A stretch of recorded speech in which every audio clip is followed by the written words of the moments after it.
إذا أنتم منه توقدون أوليس الذي خلق السماوات والأرض بقادر على أن يخلق مثلهم بلى وهو الخلاق العليم إنما أمره إذا أراد شيئا أن يقول له كن فيكون فسبحان الذي بيده ملكوت كل شيء وإليه ترجعون إن الله وملائكته يصلون على النبي يا أيها الذين آمنوا صلوا عليه وسلموا تسليما اللهم صل صلاة كاملة وسلم سلاما تاما على سيدنا محمد الذي بالعقد وتنفرج به الكرب وتضاء به الحوائج وتنال به الرغائب وحسن الخواتم ويستسقى الغمام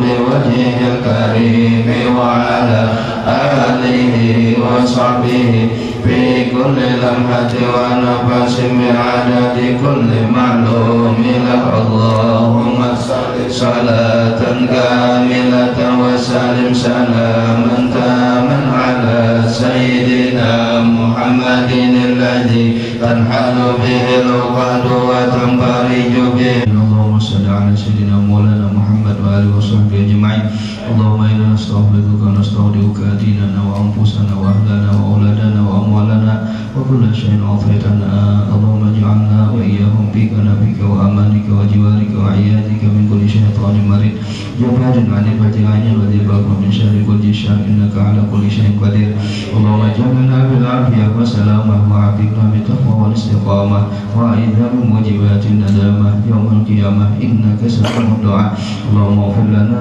ولوالدينا ولأولادنا ومشايخنا ولإخواننا في الدين ولأصحابنا وأحبابنا ولمن أحبنا فيك ولمن أحسن إلينا من المؤمنين والمؤمنات والمسلمين والمسلمات يا رب العالمين وارزقنا كمال المتابعة له ظاهرا وباطنا بعافية وسلامة برحمتك يا أرحم الراحمين وصل اللهم على عبدك ورسولك سيدنا محمد وعلى آله وصحبه وسلم وفضل سبحان ربك رب العزة عما يصفون وسلام على المرسلين والحمد لله رب العالمين أشهد أن لا إله إلا الله وحده لا شريك له وأشهد أن سيدنا ونبينا محمدا عبده ورسوله ولا نبي بعده اللهم صل وسلم وبارك على سيدنا ومولانا محمد وعلى آله وصحبه وأتباعه إلى يوم المعاد أما بعد Alhamdulillah, puji syukur kehadirat Allah Subhanahu wa Ta'ala selalu kita haturkan, yang mana pada pagi ini kita dikumpulkan oleh Allah Subhanahu wa Ta'ala dalam satu perkumpulan yang insya Allah diridai oleh Allah Subhanahu wa Ta'ala. Kita mohon kepada Allah Subhanahu wa Ta'ala, mudah-mudahan segala amal kebaikan, amal kebajikan yang kita perbuat ini diterima oleh Allah Subhanahu wa Ta'ala. Amin. Salawat dan salam kita haturkan kehadiran junjungan kita Nabi besar Muhammad sallallahu alaihi wasallam, dan juga kepada seluruh keluarga beliau, sahabat beliau, dan pengikut beliau sampai hari akhir. Para jemaah yang dirahmati Allah Subhanahu wa Ta'ala, kembali kita melanjutkan pelajaran kita yang dahulu-dahulu, yaitu tentang salat, yaitu tentang bab yang ketiga mengenai syarat-syarat yang batin dari amal-amal di dalam hati. Syarat-syarat yang mesti ada di dalam hati kita, syarat-syarat yang mesti ada di dalam batin kita ketika kita mengerjakan sembahyang. Atau disebut lagi syarat-syarat batin, syarat-syarat hati ini adalah syarat agar salat kita itu bisa diterima oleh Allah Subhanahu wa Ta'ala.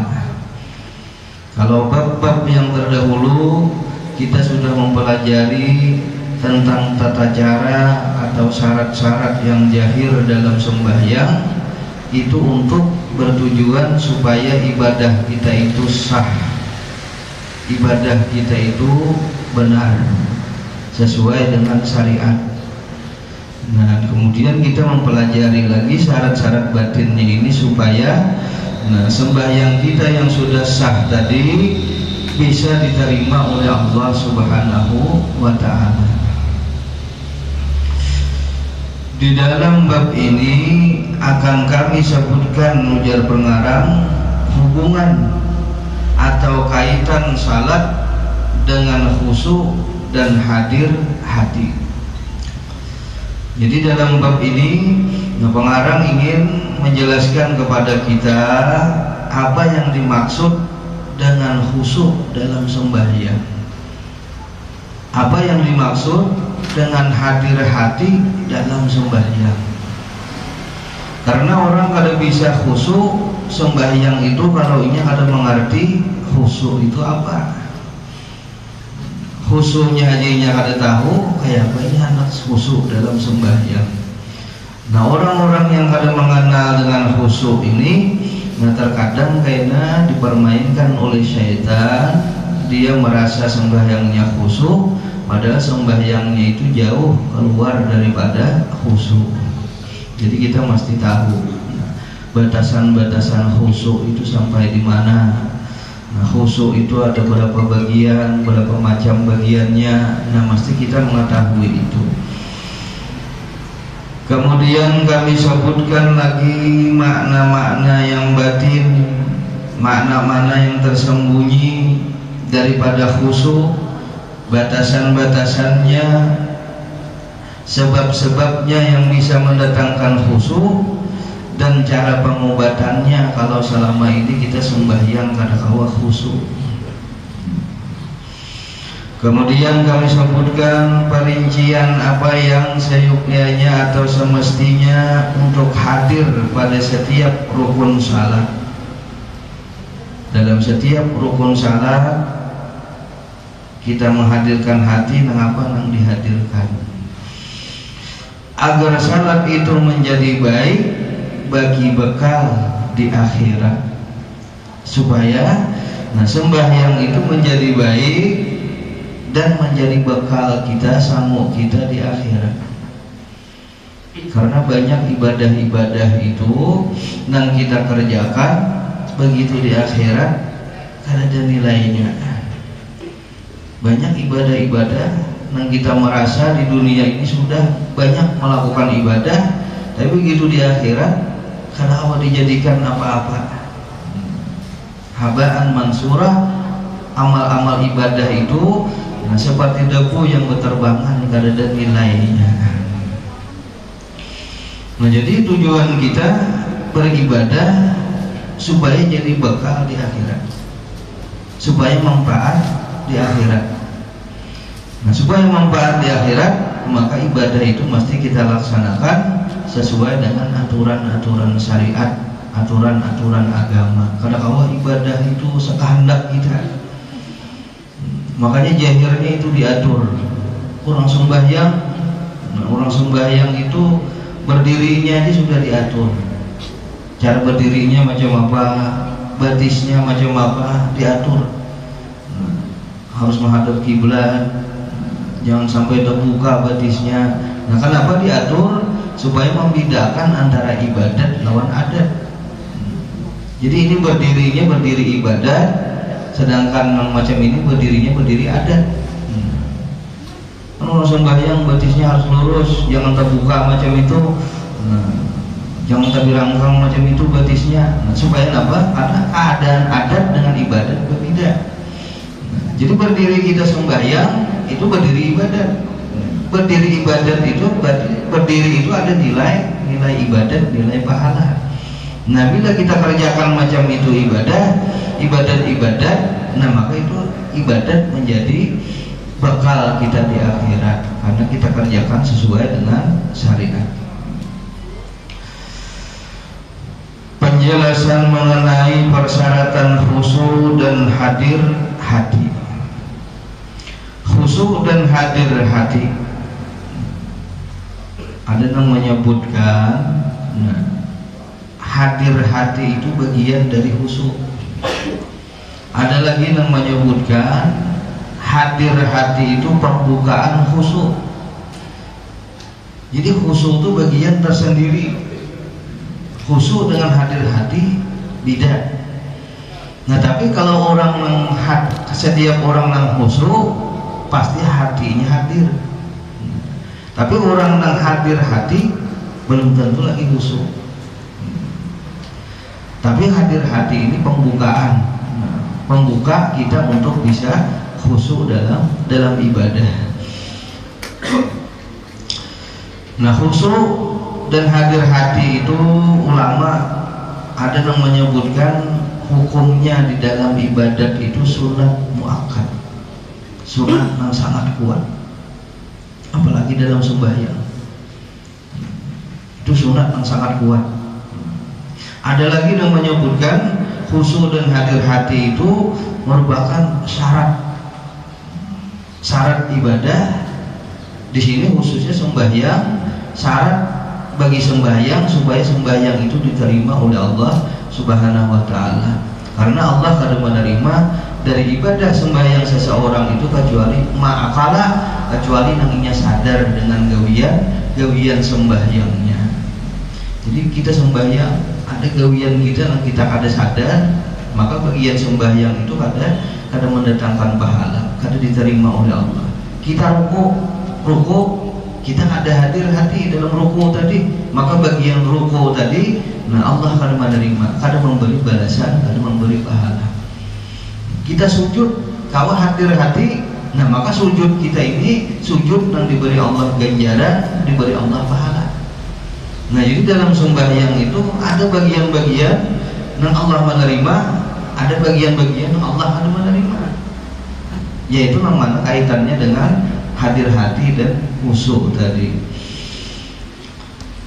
Ketahuilah bahwa dalil-dalilnya itu banyak. Orang sembahyang harus khusyuk, dalilnya banyak. Antara lain firman Allah Ta'ala, aqimis salata li dzikri, jar Allah artinya dirikanlah salat itu untuk mengingat aku. Kita salat untuk mengingat Allah Subhanahu wa ta'ala. Nah jadi syaratnya tadi khusyuk. Kalau kita ingat dengan Allah, nah maka kita bisa untuk khusyuk. Nah jadi khusyuk dan hudur hadir hati tadi, nah itu bagian daripada ma'rifat ibadah salat.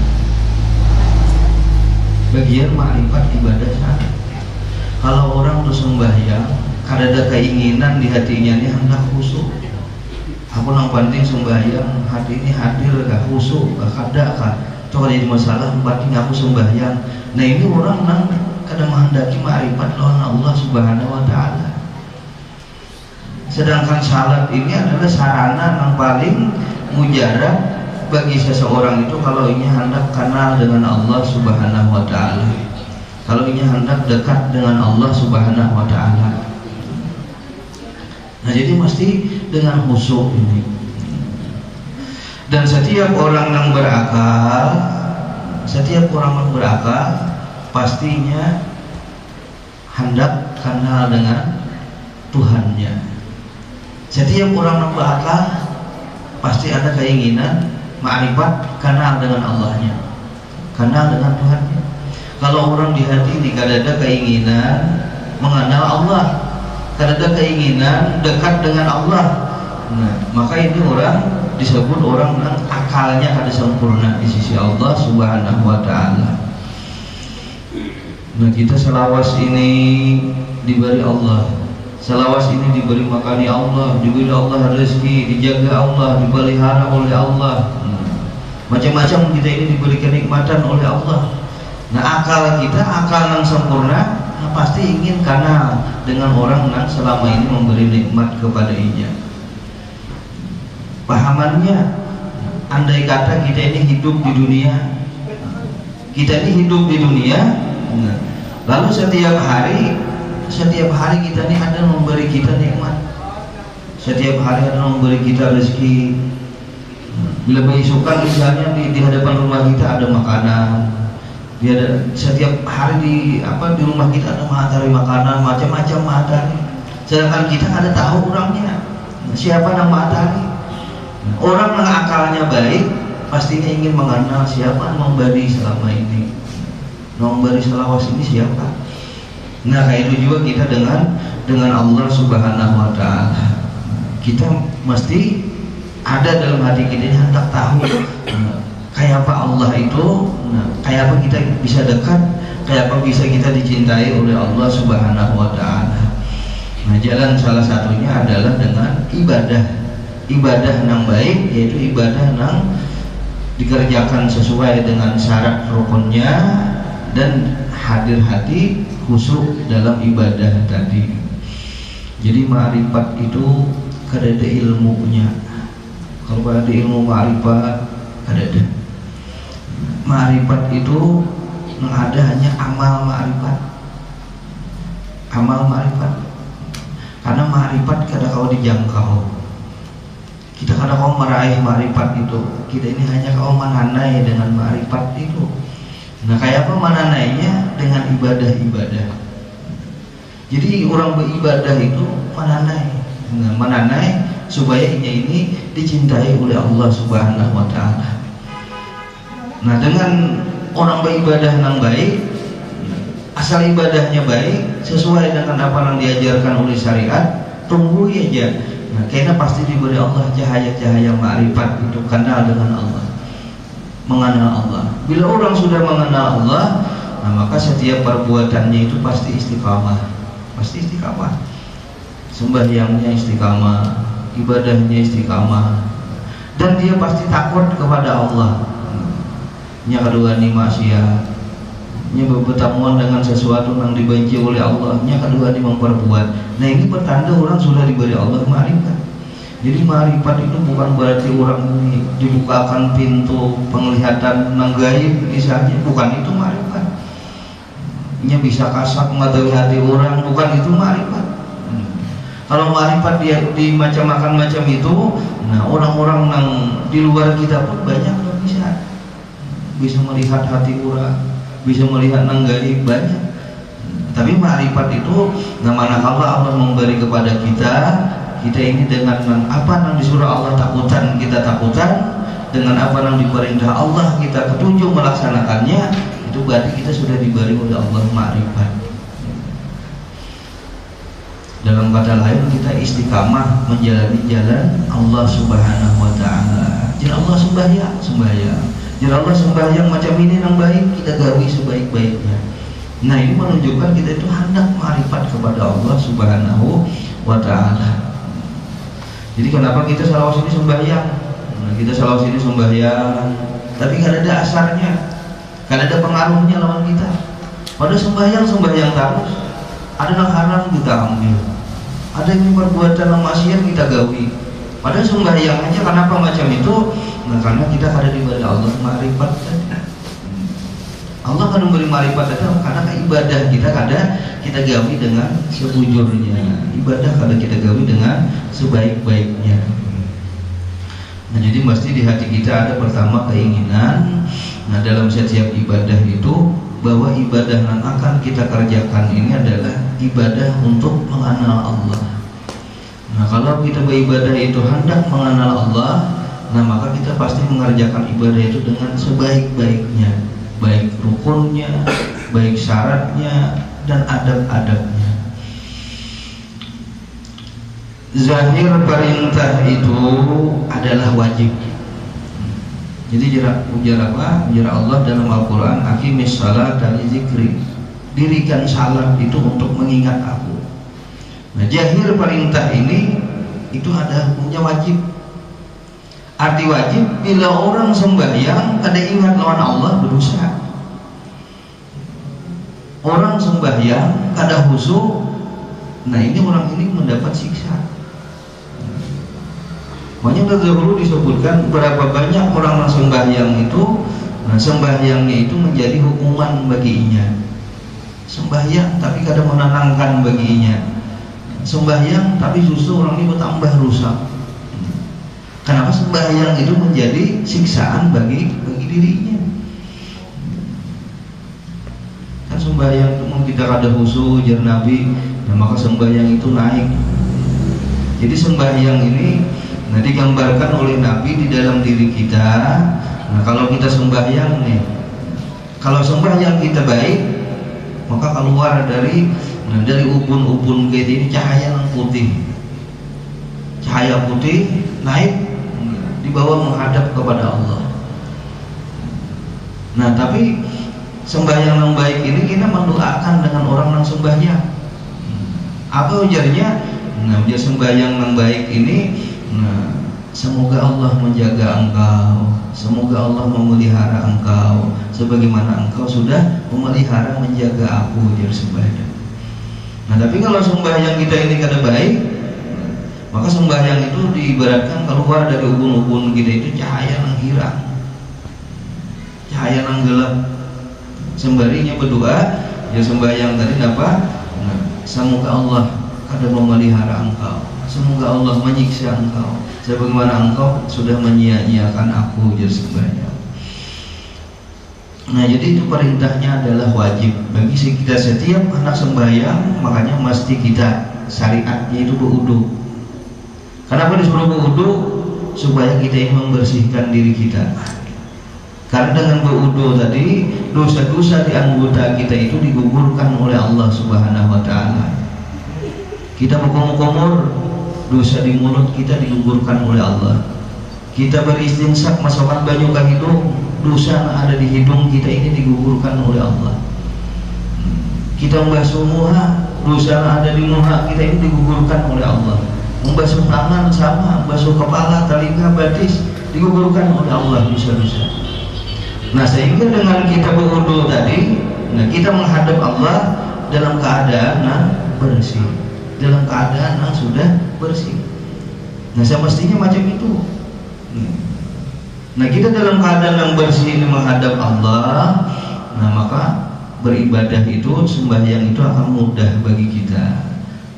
Jadi kita menghadap Allah sudah dalam keadaan bersih, bersih pakaian, semuaan bersih, berwudu sudah. Nah, kita berdiri hendak sembahyang, nah fokus kita lagi menjaga hati kita, menjaga hati kita. Hati kita ini kita jaga dari perkara-perkara yang bisa membuatnya lari dari sembahyang tadi. Gawian-gawian kita buang dulu, urusan-urusan kita kepinggirkan dulu.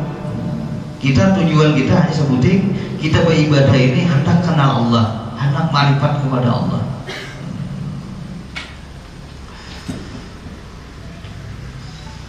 Nah, jadi perintah ini adalah wajib. Siapa yang mengabaikan, artinya sembahyang kada ada di hatinya itu, oh ini aku harus menghadap Allah, aku hendak kenal Allah, mendekat. Bila kada ada macam itu ketika hendak sembahyang, nah maka sembahyangnya kada akan khusyuk. Nah, maka ini mendapat siksa dari Allah Subhanahu wa taala. Sedangkan lupa itu adalah kebalikan. Kebalikan dari ingat. Orang yang kada ingat, lupa dalam sembahyangnya, berarti orang itu sudah kada khusyuk pada bagian sembahyangnya. Dia kada khusyuk pada bagian sembahyangnya. Orang yang tadi ruku misalnya, ini menyebut subhana rabbiyal azim wa bihamdihi subhana rabbiyal azim, tapi hatinya kada ingat dengan Allah yang azim. Hatinya kada mengingat dengan Allah yang azim. Hatinya kemana-mana misalnya. Untungnya subhana rabbiyal azim, hatinya misalnya ingat di rumah, hatinya ingat di mana misalnya, kada ingat lalu dengan Allah. Nah, berarti ini dalam ruku tadi hilang bagian khusyuk, zikir kepada Allah. Untungnya aja nambah zikir, nah tapi bagian zikirnya kada dapat, kada dapat. Nah, maka rukunya ini kada ada nilainya di sisi Allah Subhanahu wa taala, kada ada nilainya. Barang siapa yang lupa dalam seluruh syaratnya, ini kalau orang sebagian sembahyang kada ingat, lupa sebagian sembahyang, zuhur 4 rakaat jadi 5, itu jelas sudah kada ingat lalu-lalu dalam sembahyang. Zuhur 4 rakaat jadi 5, maka bagaimana ia menjadi orang yang mendirikan salat untuk mengingat Allah? Kalau orang ini kada ingat, lalu apanya sembahyang kau disebut menjadi orang yang mengingat Allah. Sedangkan sembahyang tadi tujuannya untuk mengingat Allah Subhanahu wa ta'ala. Dan firman Allah Ta'ala, wala takum minal ghafilin, jar Allah, dan janganlah kamu termasuk orang-orang yang lalai atau lupa. Adalah larangan menurut zahirnya adalah tahrim. Jadi ayat ini sama mengharamkan juga, untuk mengharamkan. Dan firman Allah Azza hatta ta'lamu ma taqulun, artinya sehingga kamu mengetahui apa yang kamu katakan. Sebagai sebab bagi dilarangnya orang-orang yang mabuk. Jadi orang mabuk kada boleh sembahyang. Orang habis minum minuman mabuk kada boleh sembahyang. Kada jelas sudah kada mau mengingat Allah. Mabuk itu datang dari orang yang lalai. Tapi ada juga orang yang mabuk karena lalai. Orang ini kada minum, orang ini kada mabuk minuman keras, tapi hatinya lalai. Kenapa? Karena mabuk dengan dunia, tenggelam dengan cita-citanya, ya tenggelam dengan gawian-gawiannya, dengan was-was, dengan waswisnya.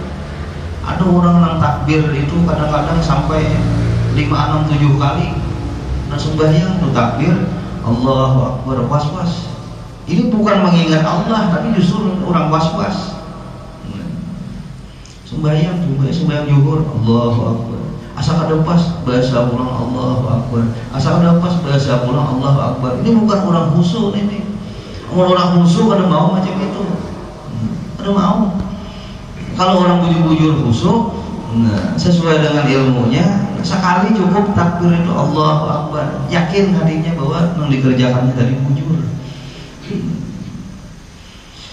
Nah jadi kadang-kadang orang bisa lalai juga dengan was-was dan pikiran dunia, atau karena memikirkan dunia. Allahu Akbar, kadang-kadang non Allah, diingat kabunnya, diingat gawiannya, diingat rumahnya, macam-macam. Nah jadi kita yang pertama dulu dasarnya disuruh mulai awal kita berdiri itu kita sudah disuruh memperhatikan untuk pendorong khusyuk ini. Namun kita mulai awal kadang melakukan itu, maka sembahyang itu salat itu sulit untuk khusyuk. Jadi mulai awal kita perhatikan sudah. Mulai awal itu yang pertama kita perhatikan apa? Nah kita adakan menggawi dosa, tobat dahulu. Di awal kita ini adakan yang haram, makan yang haram, tobat dahulu kepada Allah. Kemudian tempat ini kayak apa tempatnya? Nah, untuk mendukung khusyuk kah? Tempat misalnya banyak pengangguran, masih tahi cacak macam-macam mengganggu kekhusyukan kita, dialih, dibersihi. Atau misalnya sajadahnya ini banyak gambar-gambar yang bisa mengganggu kekhusyukan kita, nah, maka ditutupi. Atau ada baju-baju kita yang bergambar macam-macam yang bisa mengganggu khusyuk kita, nah itu kita ganti. Nah jadi mulai awal kita harus memulai untuk khusyuk ini. Kadang awal khusyuk ini kayaknya anak sembahyang kita awal aja khusyuk, kadang awal jamin jangan awal. Jadi khusyuk ini bisa kita usahakan dengan macam-macam itu tadi. Nah kayaknya kesempurnaan khusyuknya seperti apa, bagian-bagian khusyuk itu seperti apa Allah memberi, nah itu tergantung kepada himmah keyakinan kita, tergantung keinginan kita untuk menghadap kepada Allah, tergantung keinginan kita untuk marifat kepada Allah Subhanahu wa ta'ala. Makin kuat kehendak kita untuk mengenal Allah, maka insya Allah khusyuk itu makin banyak bagiannya diberi oleh Allah Subhanahu wa ta'ala.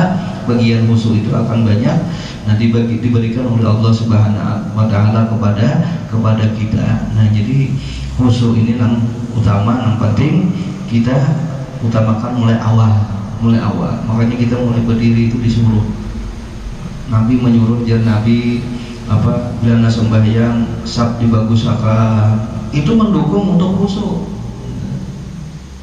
Kita meratakan sab itu mendukung untuk khusyuk. Merapatkan sab itu mendukung untuk khusyuk. Kenapa? Karena bila ada sab itu yang jarang, Nah di situ ada pengganggu musuh kita kayak syaitan di situ. Nah mengganggu, nah otomatis kita musuh kita diganggunya. Kan syaitan semalam sudah disebutkan, syaitan macam-macam gangguannya. Begitu kita Allahu Akbar, telinga lah gatal. Begitu Allahu Akbar, di mana ada gatal, awak gatal di mana? Nah itu sebenarnya gawian syaitan. Yang mengganggu kita supaya kita ini jangan khusyuk di dalam sembahyang ini. Nah jadi sembahyang adalah sarana yang paling kuat untuk kita kenal dengan Allah. Makanya dalam sembahyang itu paling banyak kalimat yang disebut adalah Allah. Jadi kalau orang yang memaham sembahyang ini sebenarnya supaya kita kenal Allah. Kalimat yang paling banyak dalam sembahyang itu adalah Allah. Kita takbiratul ihram, takbiratul intikal, Allahu Akbar, ruku, disuruh Allahu Akbar. Kadang-kadang ketika hendak ruku alhamdulillah ada. Tapi Allahu Akbar. Supaya apa? Supaya yang lain-lain jangan diingat. Allahu Akbar, Allah Maha Besar. Yang lain tidak ada lagi yang diingat. Dunia ini tidak ada lagi yang diingat. Yang kita ingat hanya Allah Subhanahu wa taala. Anak sujud Allahu Akbar. Kita nak berdiri kurang Allahu Akbar, selalu Allah.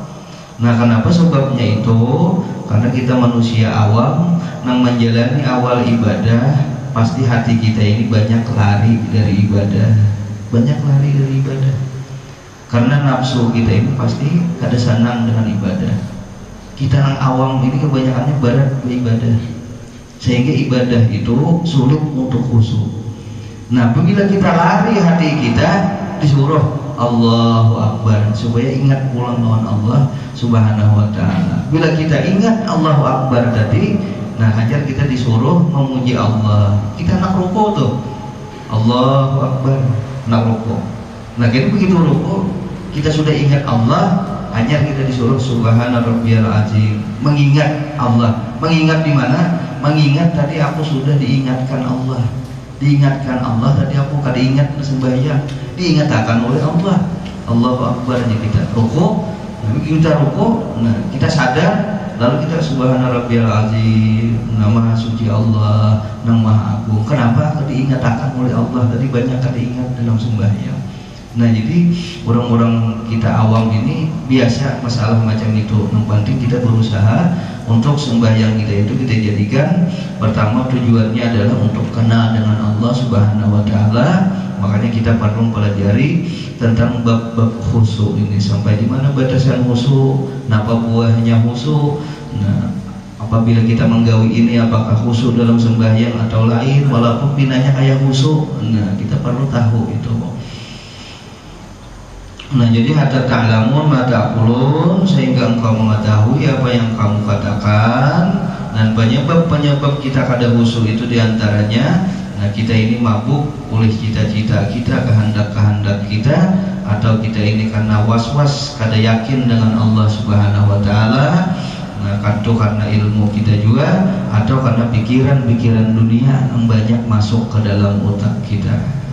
Nah selanjutnya sabda Nabi Sallallahu Alaihi Wasallam, innamas salatu tamaskunun wa tawadduun, hanyalah salat itu ketenangan dan merendahkan diri. Al-Fatihah. Bismillahirrahmanirrahim. Ar-Rahmanir-Rahim. Maliki yaumiddin. Iyyaka na'budu wa iyyaka nasta'in. Shiratal ladzina an'amta 'alaihim ghairil maghdubi 'alaihim waladdallin. Bismillahirrahmanirrahim. Alhamdulillahirabbil alamin. Allahumma shalli ala sayyidina Maulana Muhammadin wa alihi washabihi ajma'in. Allahumma ighfir lana ma akhtana wa ma asrafna wa ma ta'lamu bihi minna anta al-muqaddim wa anta al-mu'akhir la ilaha illa anta. Allahumma fa'alna bima 'allamtana wa 'allimna ma yanfa'una wa zidna ilman wa hudan wa amalan wa tawfiqan bi rahmatika ya arhamar rahimin. Sallallahu ala sayyidina Maulana Muhammad wa alihi washabihi wasallam. Alhamdulillahirabbil alamin. Taqabbalallahu minkum.